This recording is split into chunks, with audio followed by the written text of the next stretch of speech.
I paid for my sister's divorce attorney as a gift. She used that same attorney to sue me for Mom's estate, and he forwarded me her strategy email by mistake. The email arrived at 11:47 p.m. on a Tuesday, marked urgent, estate strategy, confidential in bold red letters. I was halfway through my second glass of Merlot, reviewing quarterly reports for my accounting firm, when the notification suddenly lit up my phone screen.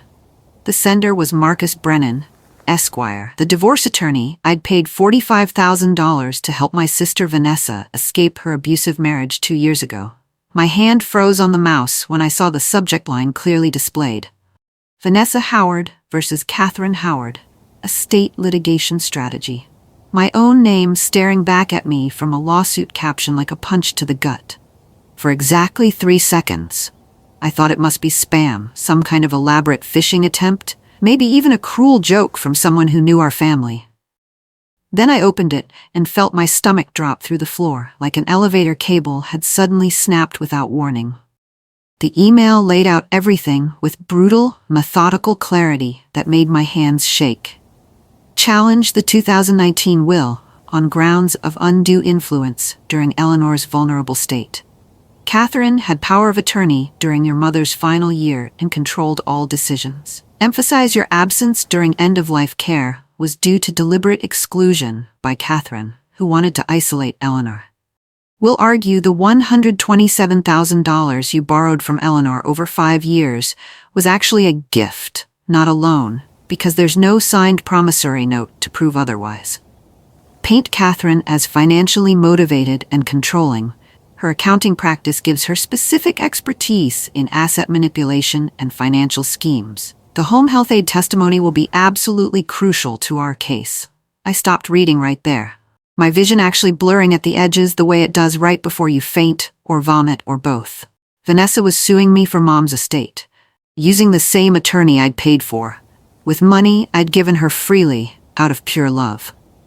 I read Marcus Brennan's accidentally misdirected email 17 times that first endless night, each reading revealing new painful details. Each time through, new details emerged slowly, like bruises developing after a hard impact you didn't see coming until it was too late.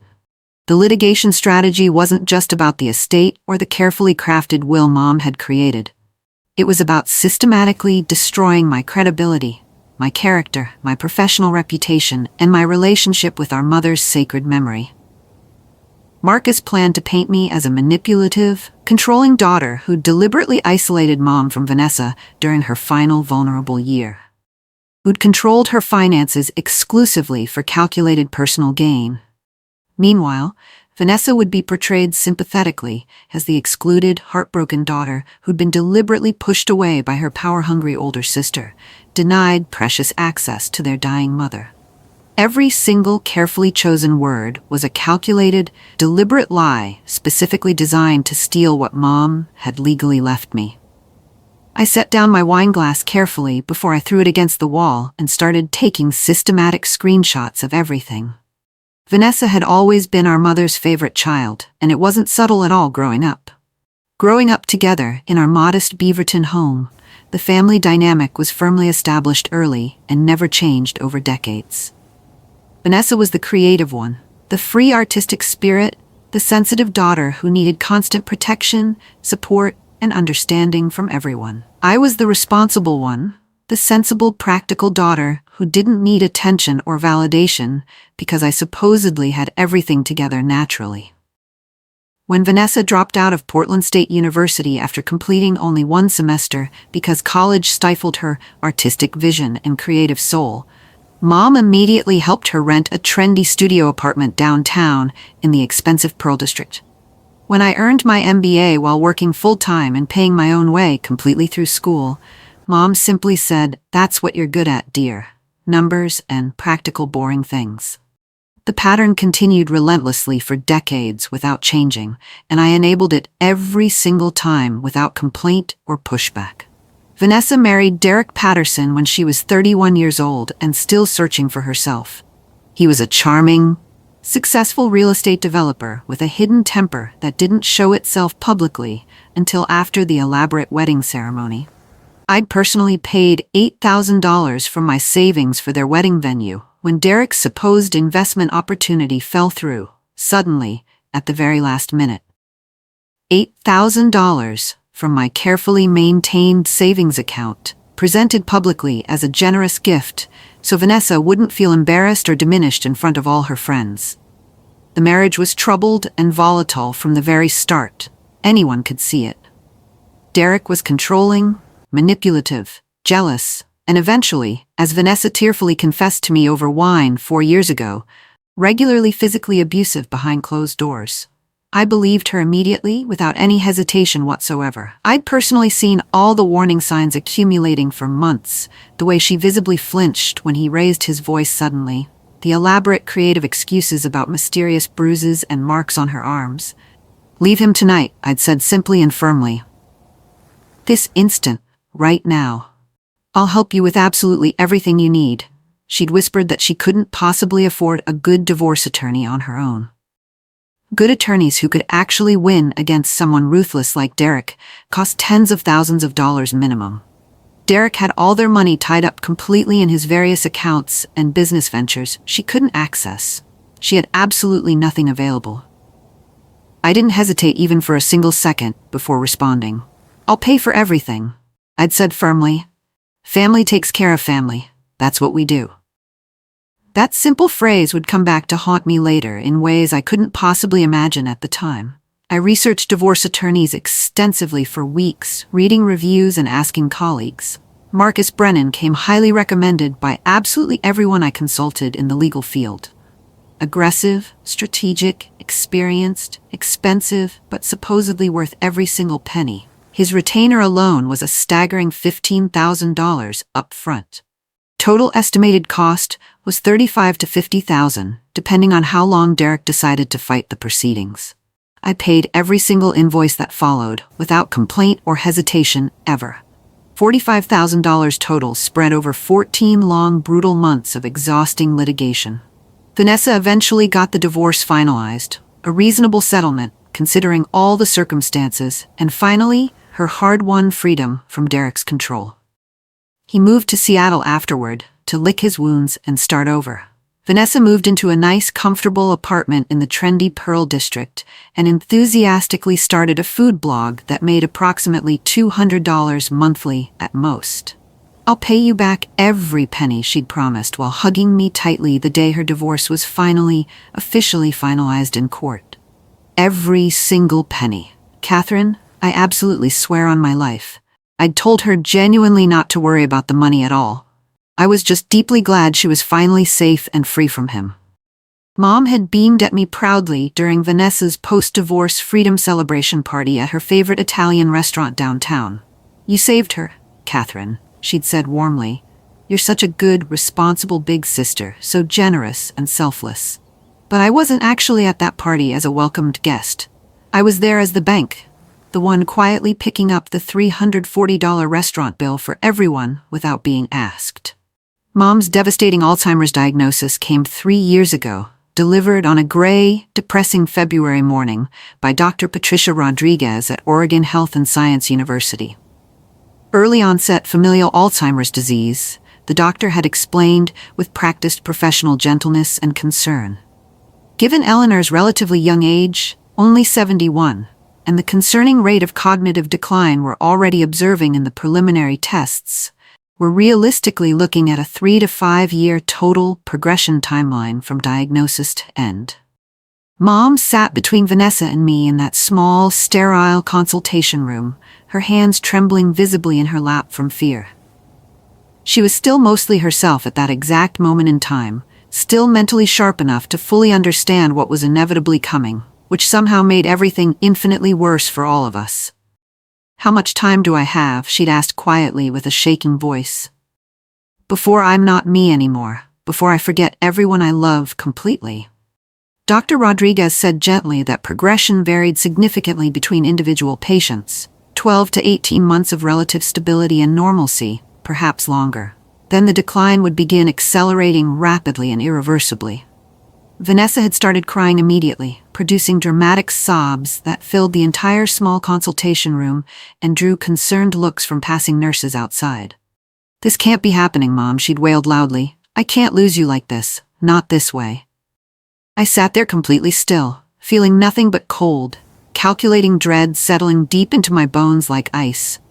Because I knew precisely who would be handling every single terrible logistical nightmare of Mom's inevitable decline over the coming years. Who would be personally managing all the endless medical appointments, the complicated financial planning, the inevitable nursing care arrangements, and all the impossible decisions nobody wants to make alone. The responsible daughter. The strong one. The one who was supposedly good at handling difficult things without falling apart emotionally. Within 2 months of the diagnosis, it became painfully, obviously clear that Mom couldn't continue living alone safely. Her beautiful craftsman home in Laurelhurst was far too much for her to manage safely anymore. She'd forget to pay essential bills on time, leave the stove on for dangerous hours, wander the neighborhood at night confused and wearing only her thin bathrobe in the cold. She should sell the house and move to proper assisted living, I'd suggested carefully during a tense family meeting at Mom's house. Somewhere with proper memory care facilities available for when she inevitably needs them soon. Vanessa had looked at me like I'd just suggested euthanasia or outright murder of our mother. "Sell the house? Catherine. That's her home," she'd said indignantly. "She raised us there. You can't just warehouse her in some depressing facility to die alone and forgotten." Mom, still lucid enough to actively participate in planning her own decline, had touched my hand gently across the table.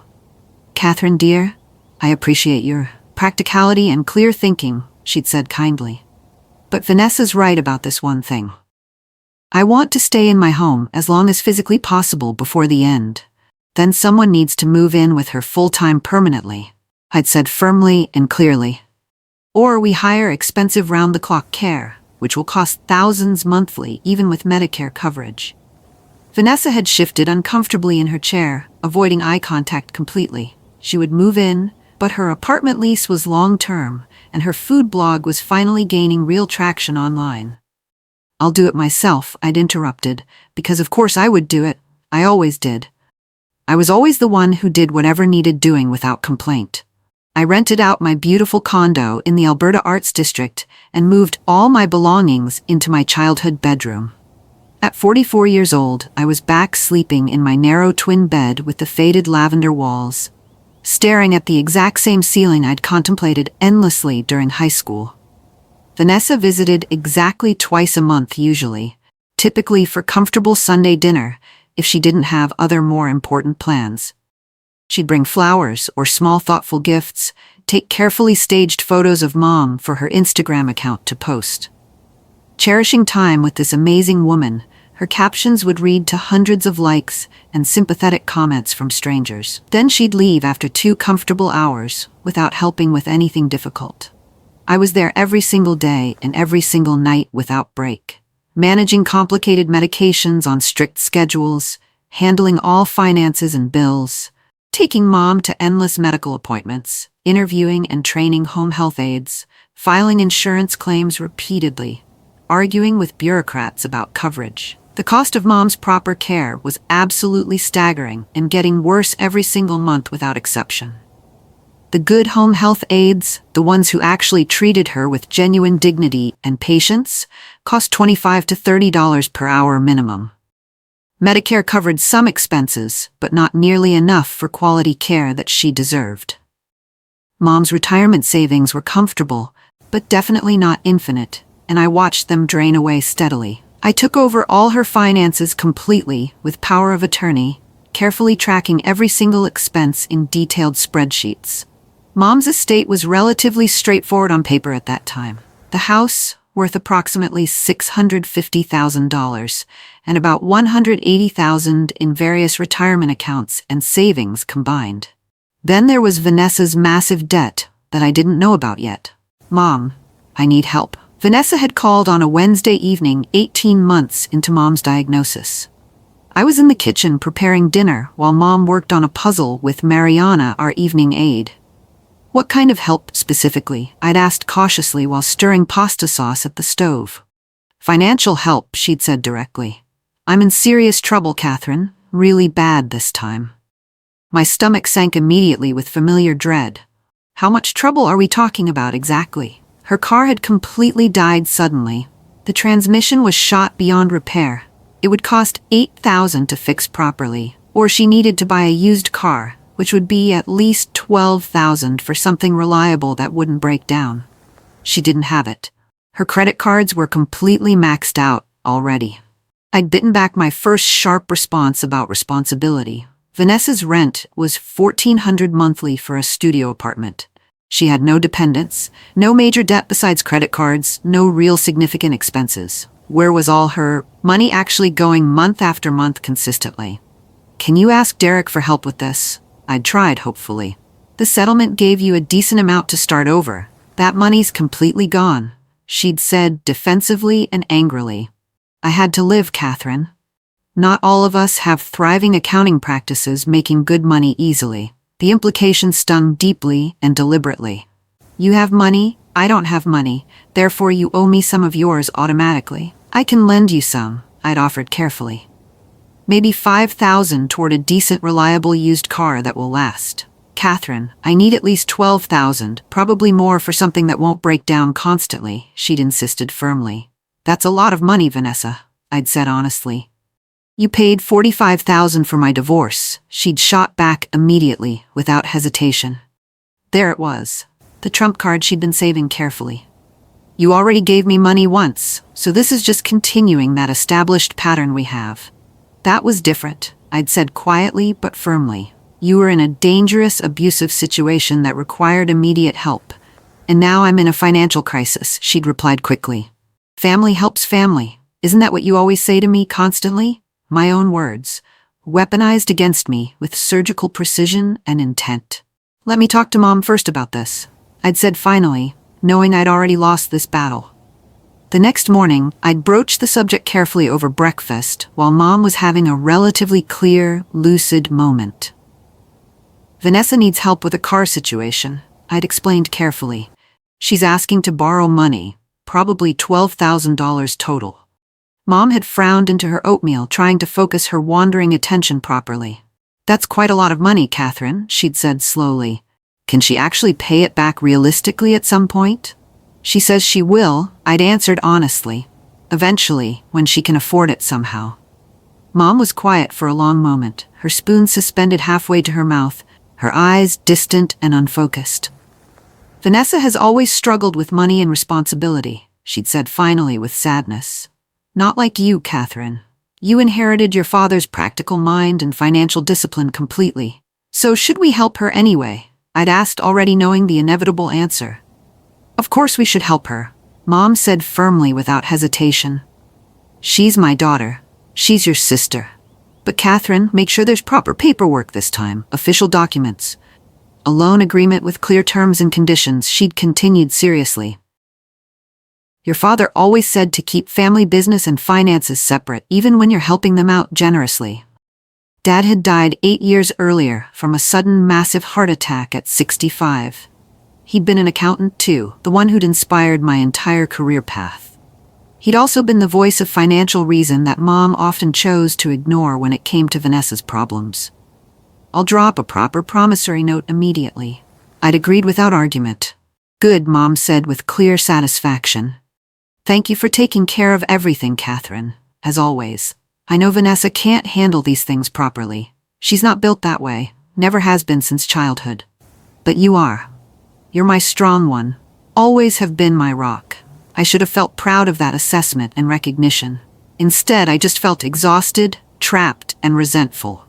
I drafted a simple but legally binding promissory note that same day. Vanessa Howard borrowed $12,000 from Eleanor Howard on May 15, 2021, for car purchase. To be repaid within 3 years at 0 interest, I added to make it easier for her, financially. I emailed the document to Vanessa that same afternoon for her signature. She called immediately, her voice tight with anger and offense. A loan agreement? Catherine? Seriously? You're making me sign paperwork like a stranger? Mom insisted on it strongly. I'd explained calmly and carefully. It protects everyone involved and makes everything clean legally for tax purposes. It makes me feel like you don't trust me at all, she'd said, her voice cold and hurt deliberately.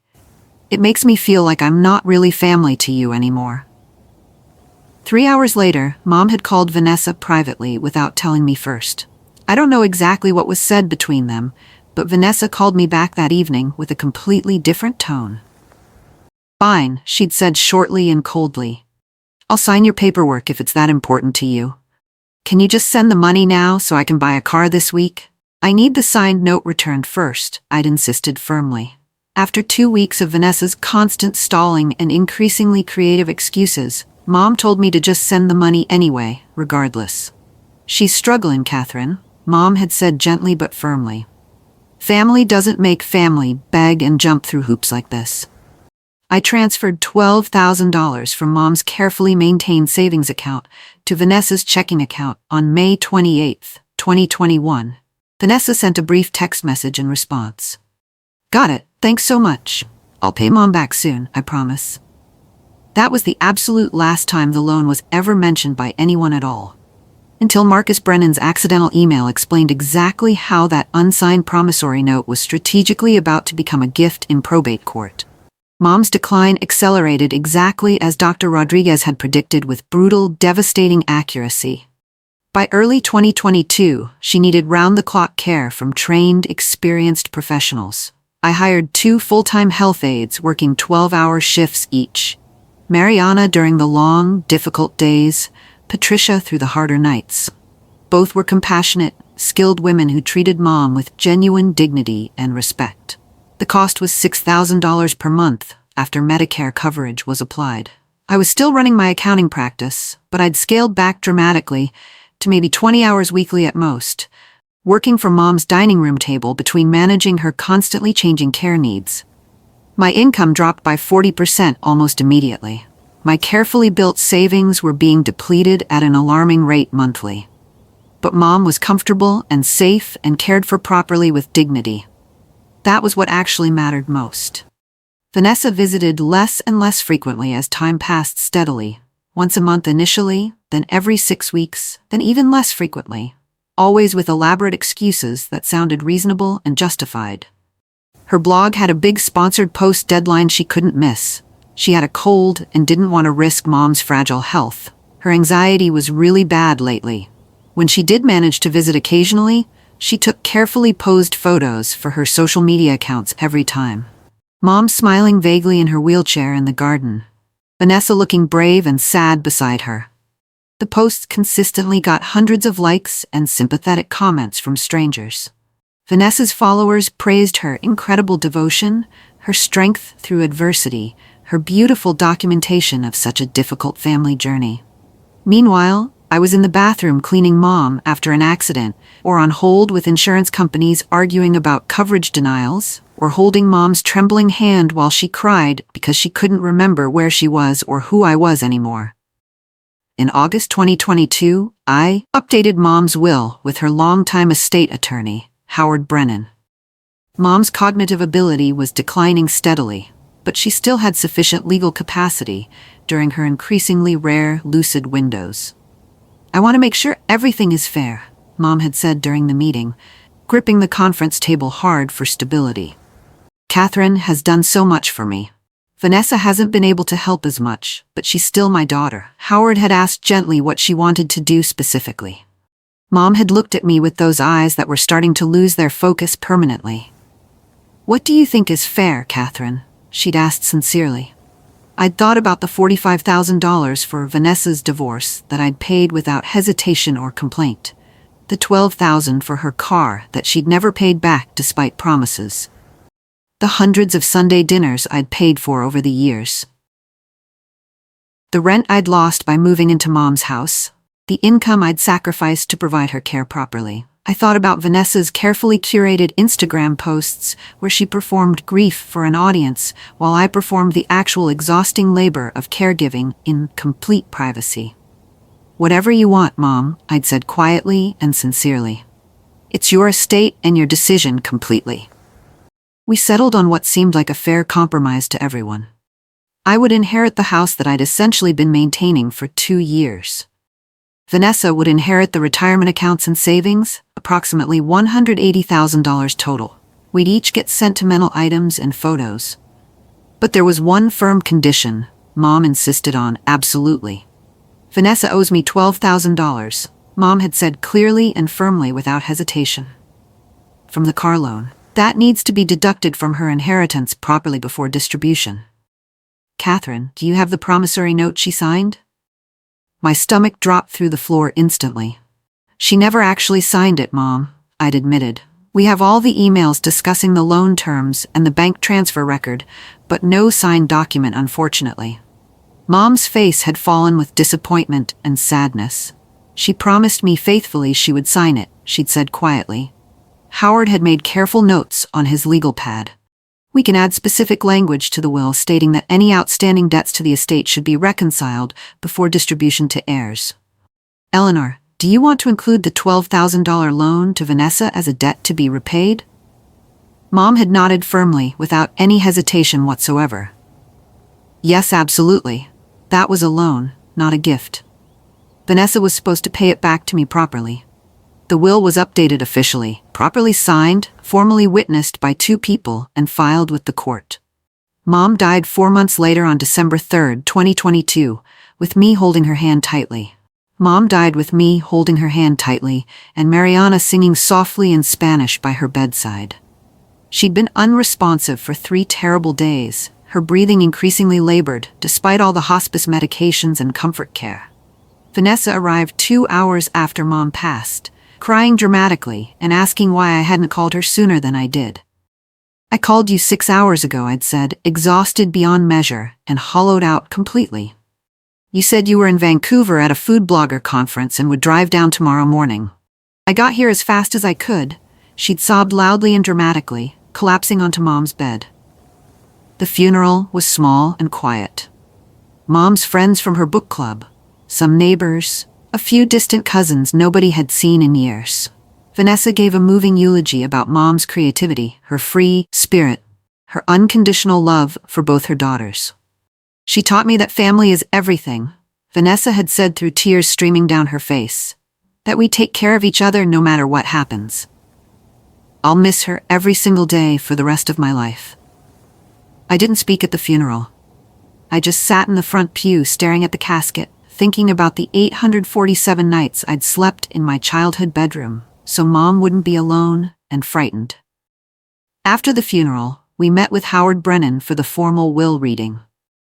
The terms were exactly as I remembered from that August meeting clearly. House to me, retirement accounts to Vanessa, minus the $12,000 loan. Vanessa's face went completely white with shock. What loan are you talking about? She'd asked sharply. Howard consulted his detailed notes carefully. The $12,000 Eleanor gave you for your car in 2021. Your mother specifically specified that was a loan to be repaid. That was a gift, Vanessa had insisted, her voice rising with anger. Mom never asked me to pay it back, not once ever. According to Eleanor's clear instructions and Catherine's financial records, there was a promissory note drafted, Howard explained calmly. Which I never signed, Vanessa interrupted sharply, looking at me with growing anger and accusation. Because Mom said she wanted to help me. It was a gift, Catherine. You know it was a gift. You promised to sign the note, I said quietly but firmly. You kept stalling and making excuses for weeks. Vanessa stood up abruptly, her chair scraping loudly against the hardwood floor. This is complete garbage, she'd said angrily. You manipulated Mom when she was vulnerable and confused. You had power of attorney. You controlled absolutely everything. I'm not just accepting this quietly without fighting back. She'd walked out of Howard's office, her heels clicking sharply against the marble floor. I sat there feeling numb and heavy with exhaustion. She's going to challenge the will, isn't she? I'd asked Howard, already knowing the answer. He'd nodded grimly without surprise. Almost certainly. You should prepare yourself for litigation, unfortunately. That was 8 weeks ago. And now here I was, staring at an email from Marcus Brennan, outlining his entire litigation strategy for destroying me in probate court. The strategy wasn't just about the estate or the money. It was about painting me as a villain who deliberately isolated Mom and manipulated her for calculated financial gain. I forwarded Marcus Brennan's email to my personal account immediately, without hesitation. Then, I took multiple screenshots on my phone. Then I printed a physical copy. Then I saved it to 3 different cloud storage services carefully, because I knew exactly what was about to happen next. The moment Marcus realized he'd sent that confidential email to the wrong Catherine, he would try desperately to unsend it, delete it permanently, claim it never existed. I checked the email header metadata carefully. Sent from his law firm account at 11:43 p.m. No recall attempted yet. He probably wouldn't notice until morning. I had maybe 8 hours before this weapon disappeared forever. My laptop was still open to the quarterly reports I'd been reviewing earlier. I closed them and opened a new document instead. Estate defense, evidence compilation. Then I started working methodically through the night. By 3 a.m., I'd constructed a detailed timeline covering 2017 to 2022 completely. I pulled 5 years of Mom's meticulously maintained bank records from my carefully organized files. Every transfer to Vanessa was documented. Dates, amounts, memo lines, everything. At 8:30 a.m. sharp, my phone rang. Marcus Brennan calling. I let it go to voicemail without answering. He called again at 8:33. Again at 8:41. At 8:45, a text message arrived. "Catherine, please call me immediately. Urgent matter regarding a misdirected email last night." I smiled grimly and took a screenshot of the text message. At 9 a.m., a formal email arrived demanding I delete the email immediately, destroy any copies, and confirm in writing that I hadn't shared the contents with anyone. Failure to comply would result in sanctions for spoliation. I forwarded it to Howard with a simple message. "Howard, I need representation for probate litigation. Can you recommend someone? I've come into some interesting information about the case." Howard called within an hour. "Catherine, I can't represent you in litigation against Vanessa, unfortunately. Conflict of interest since I drafted Eleanor's will, but I'm referring you to Diane Castellano immediately. She's a bulldog in probate court." Diane's office was downtown in one of those glass towers with a view. She was 60-something with silver hair and reading glasses on a chain. I handed her the printed email without explanation. She read it in silence, expression never changing once. When she finished, she looked up over her reading glasses directly at me. "Did Marcus Brennan really bill you $45,000 2 years ago for your sister's divorce?" she asked. "Yes. I'd paid every single invoice without complaint. And now he's suing you on her behalf?" "Yes, exactly." Diane smiled slowly. It wasn't a nice smile at all. "This might be the most catastrophic conflict of interest I've seen in 30 years of practice," she said. "Marcus represented you as the payer client. Now he's adverse to you. He should never have taken this case at all. Can we use that against him?" I'd asked hopefully. "We're going to destroy him with it completely," she'd said. The motion was filed Monday morning. By Monday afternoon, Marcus had filed an emergency response that was equal parts defensive and panicked. The hearing was brief and brutal for him. Judge Patricia Reeves asked Marcus one simple question. "Did you perform a conflicts check before agreeing to represent Ms. Vanessa Howard in this estate litigation?" Marcus hesitated visibly. "Your Honor, I didn't believe there was a conflict of interest here." The judge asked who paid his fees for the divorce. "Miss Catherine Howard paid them, but that doesn't mean he started." Judge Reeves removed her reading glasses slowly. "Mr. Brennan, this is one of the clearest conflict of interest cases I've seen in my career. You're disqualified immediately." Vanessa hired a new attorney quickly, Patricia Gomez. The new attorney called Diane within days. "Can we talk settlement?" Vanessa was dropping the case entirely. Diane explained she was dropping it because she knew she'd lose badly. Vanessa had no evidence of undue influence. The $127,000 in prior support hurt her case badly. Her deposition would be a complete disaster. "Counteroffer," I said firmly. "Vanessa pays back the $12,000 as Mom specified. In exchange, I won't pursue claims on the other $115,000 in undocumented loans. That's saving her over $100,000 in potential debt." Diane smiled. "I like it. Anything else you want?" "Yes," I said. "No confidentiality clause. I want to be able to tell people what happened." If Vanessa wants to settle, she does it without a gag order. She'll hate that, Diane warned. Good, I replied firmly. Diane drafted the counteroffer. Patricia Gomez called the next day. Catherine wants to humiliate my client publicly, she said. The confidentiality clause is standard. Not in this case, Diane replied. Your client spent months preparing a litigation strategy based on destroying Catherine's reputation. She doesn't get to do that privately, then demand silence publicly. Patricia said Vanessa would never agree to those terms. Then we'll see her in court, Diane said smoothly. 3 days later, Vanessa agreed to everything. The settlement was finalized in March 2023. Vanessa received her $180,000 inheritance minus the $12,000 debt, exactly as Mom had specified. I kept the house. We signed mutual releases. No confidentiality clause. At the final settlement conference, Vanessa and I were in the same room for the first time since the deposition. She looked older, harder, worn down. We signed the papers in complete silence. As we stood to leave finally, Vanessa finally spoke. I hope you're happy, Catherine. You got everything you wanted. I looked at her and felt something unexpected. Pity. Vanessa, I got the house Mom wanted me to have because I took care of her for 2 years. You got $168,000 you didn't earn and will probably spend within 5 years. We both got exactly what we deserved. Her face twisted. You've destroyed everyone. Marcus lost his reputation. I lost my inheritance. You're poison. Marcus destroyed himself by taking your case when he shouldn't have, I said calmly.